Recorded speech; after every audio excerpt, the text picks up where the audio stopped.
राहुल गांधी का रायबरेली के पीछे आखिर प्लान क्या है, क्योंकि राहुल गांधी ने अब वायनाड सीट से इस्तीफा दे दिया और रायबरेली सीट को उन्होंने यहां पर बने रहने के लिए ऐलान कर दिया। बीजेपी और बीएसपी की भी अब इस प्लान के बाद टेंशन बढ़ सकती है, क्योंकि राहुल गांधी जिस प्लान को लेकर अब आगे बढ़ रहे हैं उससे उत्तर प्रदेश में कांग्रेस का कद तो बढ़ेगा, लेकिन विपक्षी नेताओं की यहां अब चिंताएं जो है वो ज्यादा खराब होने जा रही है।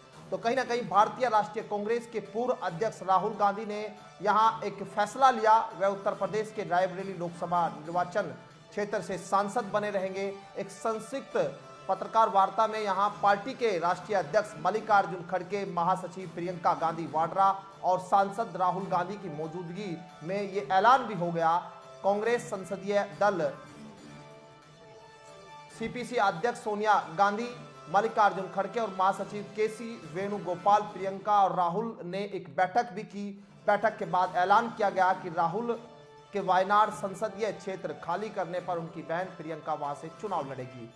2019 में आधिकारिक तौर पर राजनीति में पदार्पण करने के बाद यह प्रियंका का पहला चुनाव भी होगा। लेकिन जो सबसे बड़ा दांव है कि आखिर क्यों राहुल गांधी ने ही उत्तर प्रदेश को चुना, उसको भी समझेंगे। लेकिन एक बार जो ऐलान यहां पर मल्लिकार्जुन खड़गे ने किया है वो एक बार आपको सुनाते हैं।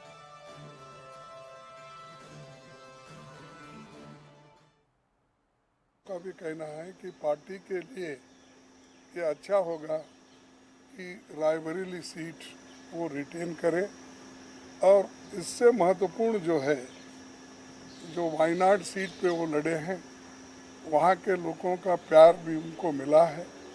वहाँ के लोग भी यही चाहते हैं कि राहुल जी वायनाड सीट पे वो रिटेन कर दे। लेकिन कानून क्या हो गया, कानून इसके लिए इजाज़त नहीं देती। इसीलिए वो बड़े दुख के साथ, बड़े सोच समझ के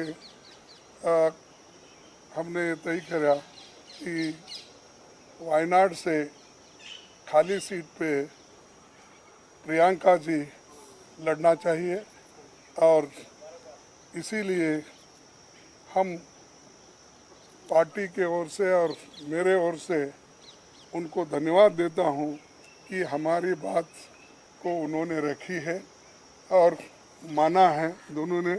इसीलिए मैं आपके सामने आके डिक्लेयर कर रहा हूँ कि दोनों, एक तो रायबरेली सीट रहेगी और वायनाड में भी वो प्रियंका जी रहने से वहाँ के लोगों को भी एक हिम्मत मिलेगी कि राहुल गांधी जी यहाँ से छोड़े तो भी, वो छोड़े तो छोड़ के तो जाने वाले नहीं है, छोड़े तो भी प्रियंका जी एक, उन्होंने एक ये स्लोगन दिया है यूपी में, जब ये हाथरस का ये हादसा हुआ था तो उस वक्त उन्होंने कहा था मैं लड़की हूँ, लड़ सकती हूँ। तो वो लड़की लड़ सकती है वहाँ से, और हमारे पार्टी की तरफ से मैं उनको धन्यवाद देता हूँ, क्योंकि बहुत कठिनाई में भी उन्होंने हमारा साथ दिया। और मैं बहुत ही उनका आभारी भी हूँ, क्योंकि उन्होंने इतनी कोशिश करके एक तो उत्तर प्रदेश में बहुत सी जीत दिलाई, दूसरे जगह जो हम खोए हुए सीट थे अमेठी, उसको पुनर्जीत। 2019 में आधिकारिक तौर पर राजनीति में पदार्पण करने के बाद यह प्रियंका का पहला चुनाव अब वायनाड से होगा। इन सब के बीच अब यह जानना महत्वपूर्ण हो गया है कि वर्ष 2019 के लोकसभा चुनाव में अमेठी हारने और वायनाड जीतने वाले राहुल गांधी ने इस बार दक्षिण न जाकर उत्तर का रास्ता क्यों चुना। लोकसभा चुनाव 2024 में उत्तर प्रदेश में कांग्रेस को 6 सीटें मिली, जिसमें अमेठी और रायबरेली भी शामिल है। इसके अलावा कांग्रेस ने सहारनपुर, सीतापुर, इलाहाबाद और बाराबंकी लोकसभा निर्वाचन क्षेत्र पर जीत दर्ज की है। इस चुनाव में कांग्रेस ने इंडिया अलायंस के झंडे तले समाजवादी पार्टी के साथ चुनाव लड़ा था। कांग्रेस की सहयोगी दल सपा को 37 सीटें मिली। 2027 चुनाव के लिहाज से अब ये फैसला अहम माना जा रहा है, क्योंकि 2027 में यूपी विधानसभा चुनाव को ध्यान में रखते हुए राहुल गांधी का यह फैसला अहम है।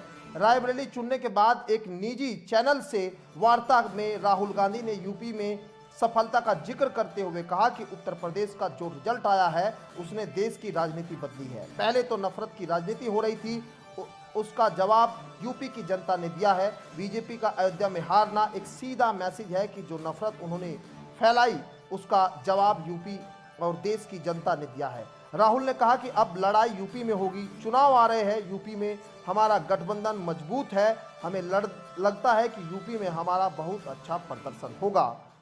2017 में भी सपा और कांग्रेस ने साथ चुनाव लड़ा था और 114 सीटों पर चुनाव लड़ने वाली पार्टी ने सिर्फ 7 सीटों से संतोष करना पड़ा था।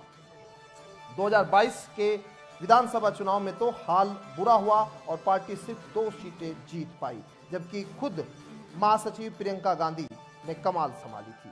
अब तमाम हाशिए पर आई पार्टी के बाद पार्टी में अब ये फैसला आने वाले 2027 के चुनाव को देखते हुए अहम माना जा रहा है कि 2027 में पार्टी अपने आप को यहां पर रिकवर करेगी और एक बड़े मार्जिन से यहां पर बीजेपी को हरा सकती है। तो इसीलिए अब राहुल गांधी और यहां अखिलेश यादव की इस जोड़ी की धूम किस तरह से यहां मचेगी, किस तरह से ये धूम बनेगी, ये देखना बड़ा दिलचस्प होगा।